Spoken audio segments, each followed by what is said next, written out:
7 was plenty at the time, but this was a good 8th car.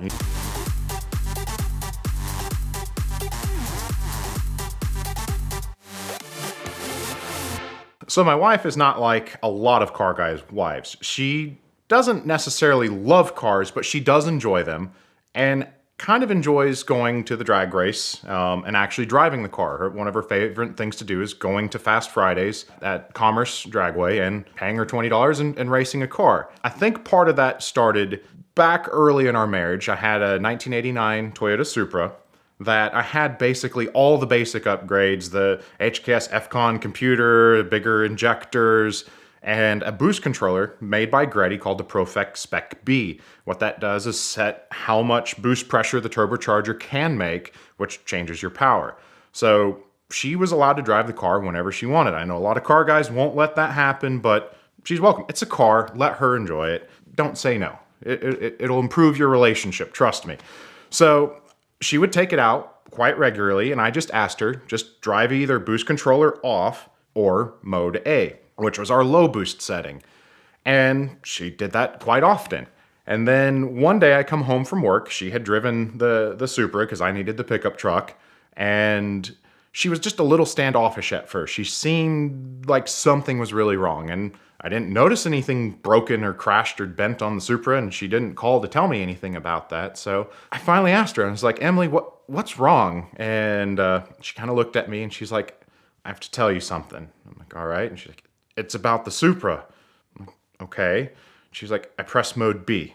And yeah, okay, she pushed mode B, and I needed to understand why. So I was like, all right, so why did you press mode B? And she's like, well, we stopped at a traffic light, and the Civic pulled up next to me, and he kept revving at me, and I couldn't have it. So she looked at me and was like, I'm sorry. And I'm like, well, the car's fine. I drive it that way all the time. And I'm like, but one thing really does matter. I was like, did you beat him? And she kind of laughs and she's like, yeah. I was like, was it even close? And she's, no. And I was like, well, what did he do? And she's like, he wouldn't even look at me at the next traffic light. I was, all right, perfect. So that sets her up as enjoying that activity. Fast forward quite a few years, I had an opportunity to buy a Lexus GS400. It was a 2000 that we had put together for a customer at the shop I worked at. The guy, Brennan, had let his brother-in-law borrow the car, and his brother-in-law accidentally ran it into a curb and just crunched the suspension. It was all bolt-in parts, but his insurance company didn't want to fix it. Now, this Lexus had a built transmission, upgraded torque converter, so it accelerated well. We had changed out the rear differential to the limited slip style that came from a Supra Turbo, big transcooler, intake, a tune, like basically everything you would want to do. Well, maybe not everyone would want to do to a Lexus GS400, but I thought it was cool. So I picked up the car and brought it home, and at first she was like, we didn't need any more cars, which she's probably right.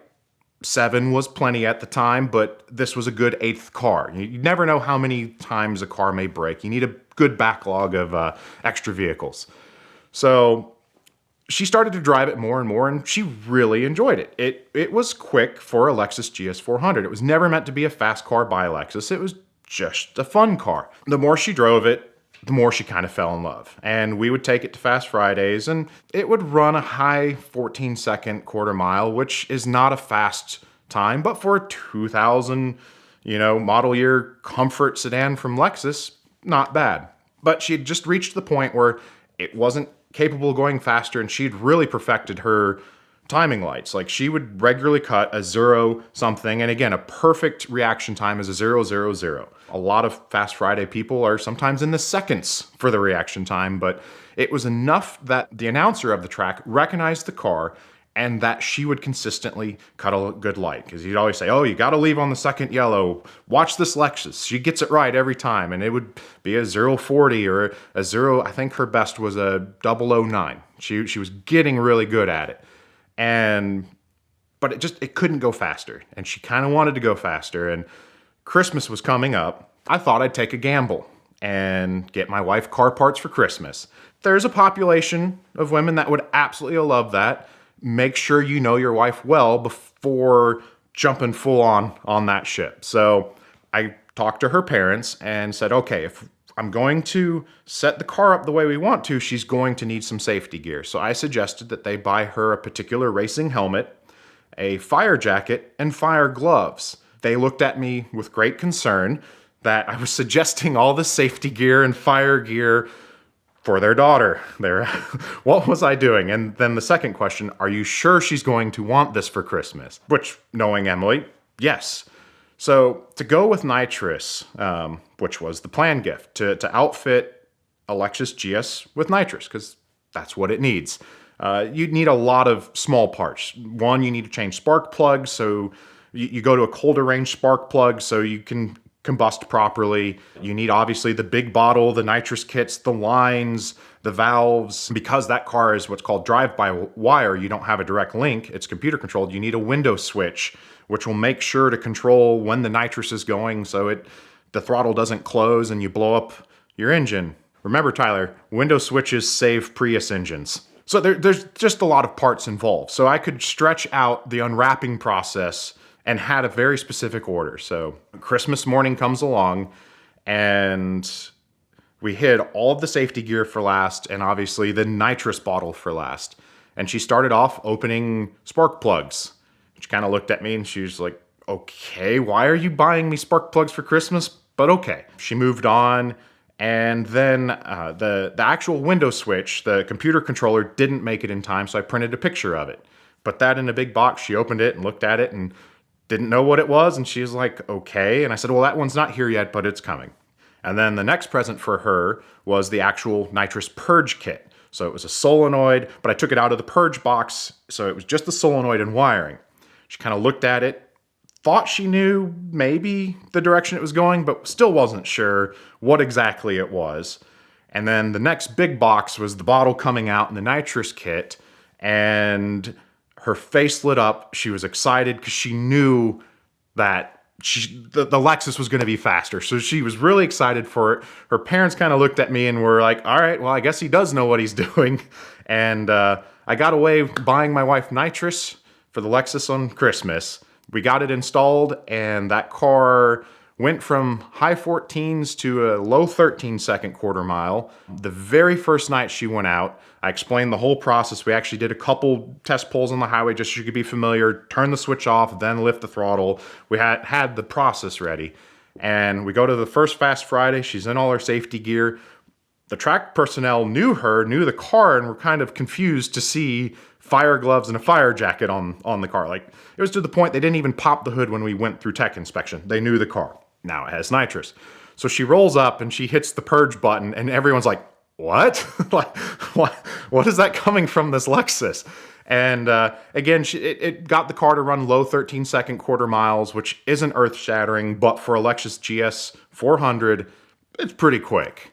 Unfortunately, that car went to pasture. I was driving it home from work, and an old man didn't understand how lanes work and drove his truck across the front of it, and that was the end of that story. Of course, I had to replace our Lexus, unfortunately, after it was totaled, and I kind of jumped and was scrolling around obscure fast Lexuses because she really enjoyed the brand, and I thought a good replacement would be the Lexus ISF. Not many people know what that car is. They see the F, think it's the F Sport, which is a body kit car with suspension.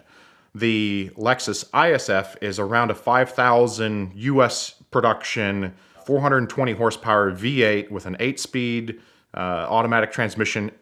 Very, very quick car. The first time she took it to the drag strip, ran 1270, just fast. And she was like, I don't like it.